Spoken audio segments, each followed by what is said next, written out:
हरी हरी बोल। राधे राधे जी, कैसे हैं आप सभी? मेरे लड्डू लाडो कन्हैया जी की कृपा से आप सब बहुत अच्छे होंगे, मेरे बिहारी जी की कृपा से।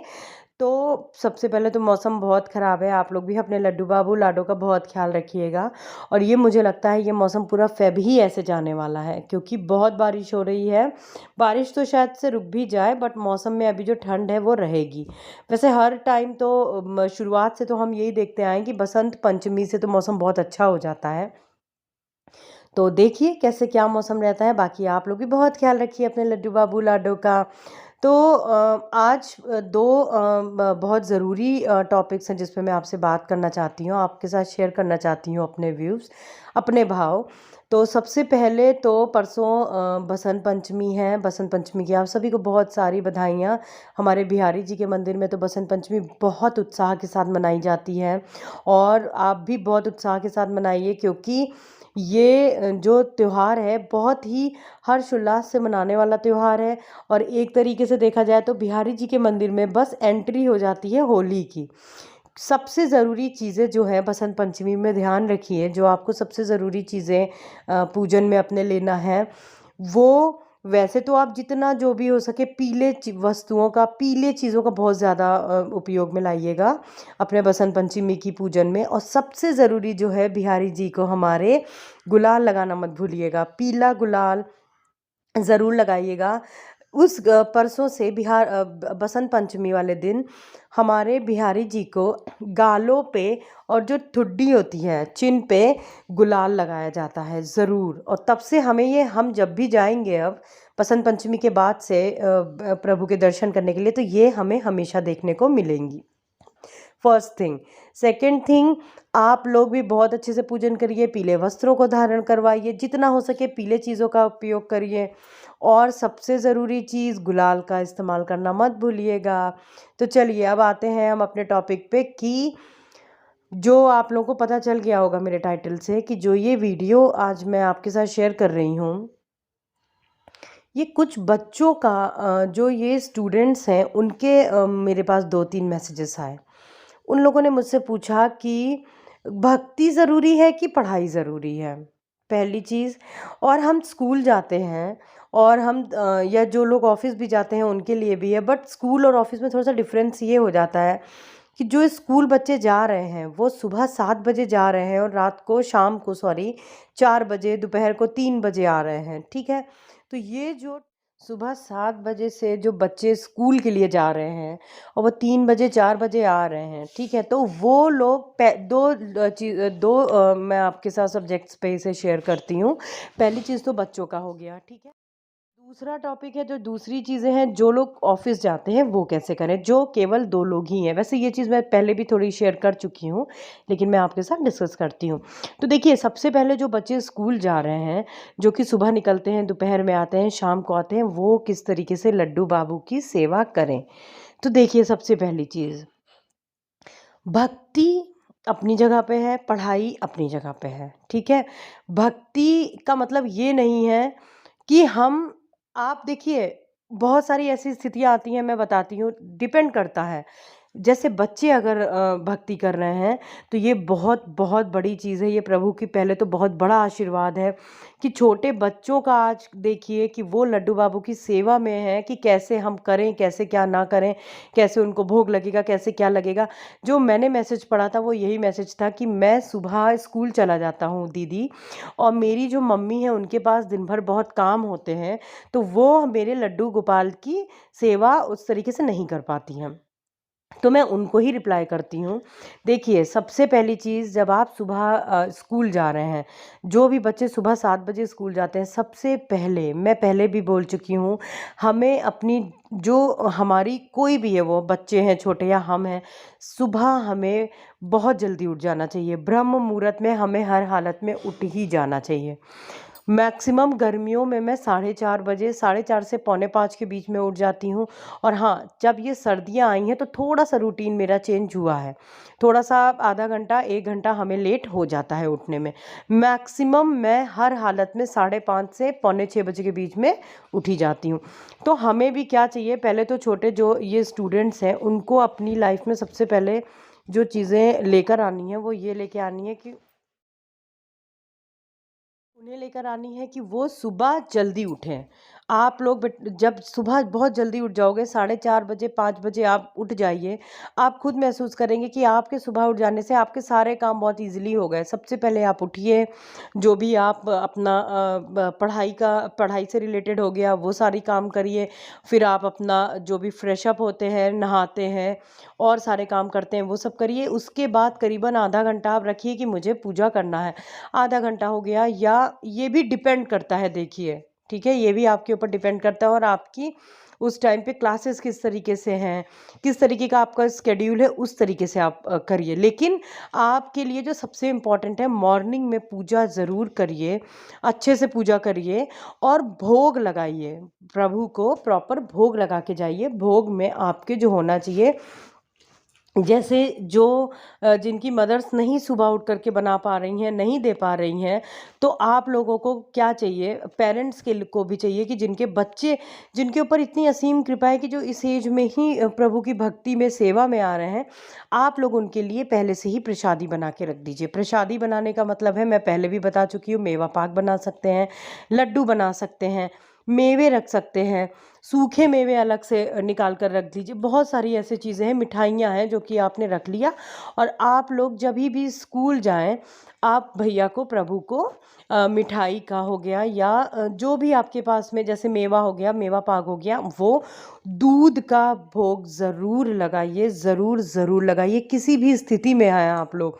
और अगर आप लड्डू बाबू की, लाडो की सेवा में हैं, तो आप लोगों को दूध का भोग हर हालत में लगाना ही लगाना है। उनका आहार है दूध, ठीक है। तो दूध का भोग लगाइए, मीठे का भोग हो गया, और जो भी उस टाइम पे आपके पास अवेलेबल है वो लगाइए। फिर मैं बात करूँगी सबसे इम्पोर्टेंट, गौ माता और ललिता मैया, विशाखा मैया, जो अष्ट सखियाँ हैं, अपने लड्डू बाबू के पास पूरी श्रद्धा भाव से उनको उनके पास में विराजमान करिए। पूरी श्रद्धा भाव से गौ माता को विराजमान करिए। स्कूल जाते टाइम, ये मैं उन लोगों को भी बता रही हूँ जो लोग स्कूल जा रहे हैं, जो लोग ऑफिस जा रहे हैं, जो लोग पूरे दिन भर के लिए भी जैसे बाहर जाते हैं, कोशिश करिए प्लीज़ कि कोई एक ऐसा ज़रूर हो जो हमारे बाल गोपाल, हमारे भैया के पास, माता रानी के पास में रहे। यदि ऐसी कोई स्थिति आती है जिसमें आप स्कूल बच्चे जाते हैं, तो उनके घर में बाकी लोग रहते हैं, ठीक है। तो आप जैसे भोग लगा के गए दूध का सबका, आपको उनके पास में हमेशा ऑलवेज, आपको उनके पास में ड्राई फ्रूट्स हो गई, मिश्री हो गई, और जो आपने और नमकीन या जो कुछ बनाए हुए हैं, आप मखाने फ्राई करके रख सकते हैं नमकीन में, मखानों की और ड्राई फ्रूट्स की नमकीन बना कर रख सकते हैं उनके पास में। भैया के पास में, माता रानी के पास में हमेशा आपको भोग रखना है। डिब्बों में करके, आप एयर टाइट डिब्बों में करके रख दीजिए, रखना है। और बस आप पूजन अपनी कंप्लीट करिए, दूध का भोग लगाइए, सब चीज़ों का जो आपके पास में चीज़ें अवेलेबल है। भोग लगाने के बाद आप ललिता मैया, विशाखा मैया, गौ माता से हाथ जोड़ के प्रार्थना करके जाइए कि अब मैं सेवा में शाम को आऊँगा या इतनी देर बाद आऊँगा। आप लोग इतने इतने टाइम पे प्रभु का, माता रानी की सेवा में आइए, उनका ख्याल रखिए, उनको भोग लगाइए।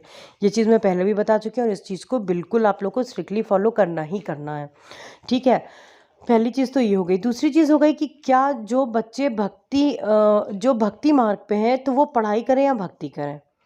देखिए, ये दोनों ही एक बहुत बहुत कह सकते हैं बहुत ही सेंसिटिव और बहुत ही बड़ी चीज़ है। देखिए, भक्ति एक अपनी जगह है। कोई भक्ति का मतलब ये नहीं होता है कि आप बस 24 घंटे आपको भक्ति में माला ही जपना है, यही भक्ति नहीं है, ठीक है। भक्ति आप स्कूल में भी है, और आप यहाँ पे एयरटाइट डिब्बों में रख के गए हैं भैया के लिए, माता रानी के लिए भोग, और आप स्कूल में, ऑफिस में, जहाँ पे भी है वहाँ पे आप, हाँ, आपको जो है मानसिक पूजा करनी है, ठीक है। आप मानसिक पूजा करिए, मानसिक तौर पे ललिता माँ से, विशाखा माँ से प्रार्थना करिए कि इतने टाइम पे मेरे भैया को, माता रानी को अब आप पानी पिला दीजिए, भोग लगा दीजिए। दोपहर हो गई है, मैं भी खाना खाने जा रहा हूँ, नाश्ता लंच करने जा रहा हूँ अपना स्कूल पे, ठीक है।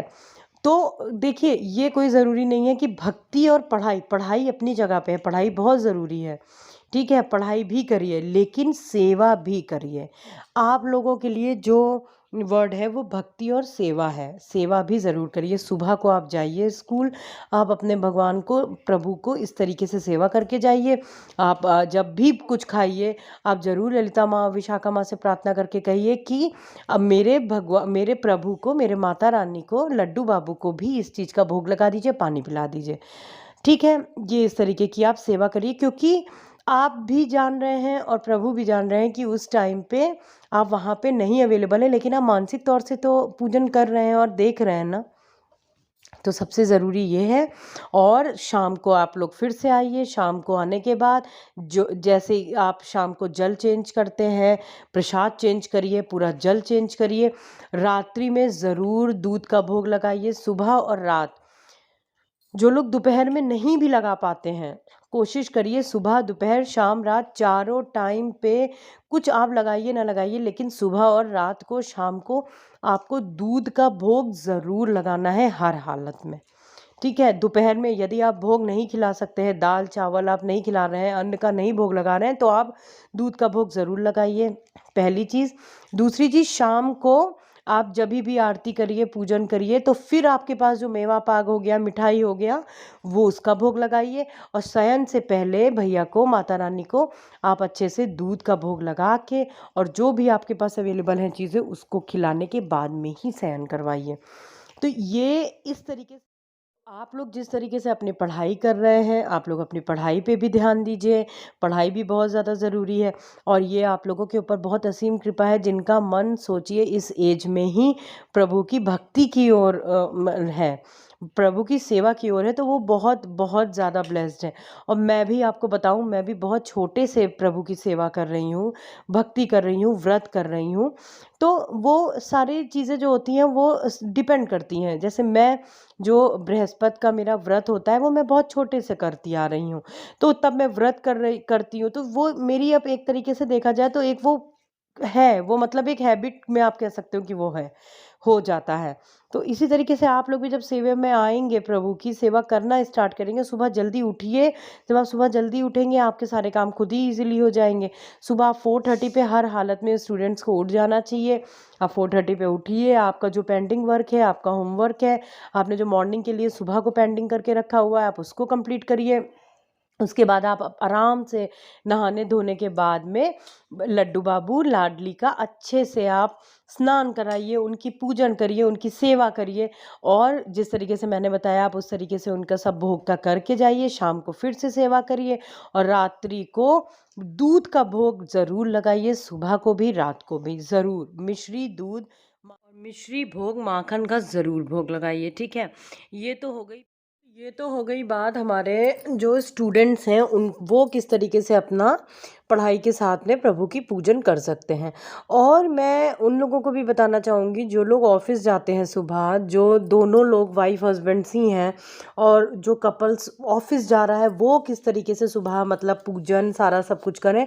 तो उनके लिए भी सेम चीज़ें फॉलो करिए, आप लोग भी सेम यही चीज़ अप्लाई करिए। प्लीज़ आप लोग भी बहुत जल्दी सुबह उठिए, और कोशिश करिए आप लोग कि आप लोग अपना 90% वर्क जो है वो रात में ही कंप्लीट करके सोइए। मैं आपको अपनी बात बताऊं, तो मैं सब जो आपको अपनी लाइफ में लाना है, अप्लाई करना है, वो है कि कभी भी आप अपना किचन गंदा मत छोड़िए। आपके किचन में एक भी चम्मच भी गंदा झूठा नहीं होना चाहिए। आप अपने किचन को बिल्कुल साफ़ रखिए, किचन में बिल्कुल शुद्धता लेकर के आइए। और आप खुद देखिएगा, आपको मॉर्निंग में, एक तो पहली चीज़ देखिए, सबसे इम्पोर्टेंट चीज़ कि आप किचन गंदा रखिए ही नहीं भाई, क्योंकि हमारी रात में कहा जाता है, हमारे बड़े लोग कहते आए हैं, जो मैंने सुना है, आज तक समझा है, सीखा है मेरी मदर से, मेरी दादी माँ से, कि रात में हर घर में लक्ष्मी माता ज़रूर शाम से जाती हैं। और रात में माँ अन्नपूर्णा माता, सीता माता का स्थान है किचन हमारा। हमें बहुत पाक के साथ, बहुत पवित्रता के साथ रखना चाहिए। ज़रूर फेरी लगाती हैं माताएं, तो आप लोग भी बहुत अच्छे से, बहुत साफ से रखिए। इसका आपको एक ये भी बेनिफिट मिलेगा कि मॉर्निंग में आपको बहुत ज़्यादा मेहनत नहीं करनी है, और आपके सारे काम रात में ही आपने कंप्लीट करके रख लिया है। ठीक है? गौ माता अष्टसखियाँ ज़रूर विराजमान करिए, ज़रूर ज़रूर। आपके देखिए ये आपका एक भाव है, जब आप मानसिक पूजन करेंगे तो आप गौ माता से भी कहिए कि माँ गौ माँ अगर यदि भैया को हमारे लड्डू लाडो को भूख लगी है तो आप उनको अपना दूध पिला दीजिए। गौ माता से भी आप इस तरीके से प्रार्थना कर सकती हैं। और ललिता मैया विशाखा मैया तो हर पल हर क्षण हमारे भैया हमारी माता रानी के साथ में हैं ही। तो ये कुछ चीज़ें थी जो कि बहुत ज़रूरी थी। मैंने आपके साथ में अपने भाव शेयर किए हैं। और देखिए मानसिक पूजा हर जगह ज़रूर किया करिए। भाव प्रभु को तो बस सच्चे भाव चाहिए, प्रभु तो भाव के भूखे हैं। और आप लोग भी मानसिक पूजा और सच्चे भाव से इसी तरीके से पूजन करें। और आप लोग को मेरे भाव और मेरी जो पूजन और मेरी जो व्यूज़ हैं वो मैंने आपके साथ शेयर किया, अपने भाव शेयर किए। तो आशा करती हूँ आप लोग को भी ज़रूर अच्छे लगे होंगे और आप लोग के लिए भी बहुत इजी होगा भैया की माता रानी की सेवा और पूजन और अच्छे से करना। तो चलिए मिलते हैं जल्द ही दूसरे ब्लॉग के साथ। हरी बोल, राधे राधे जी।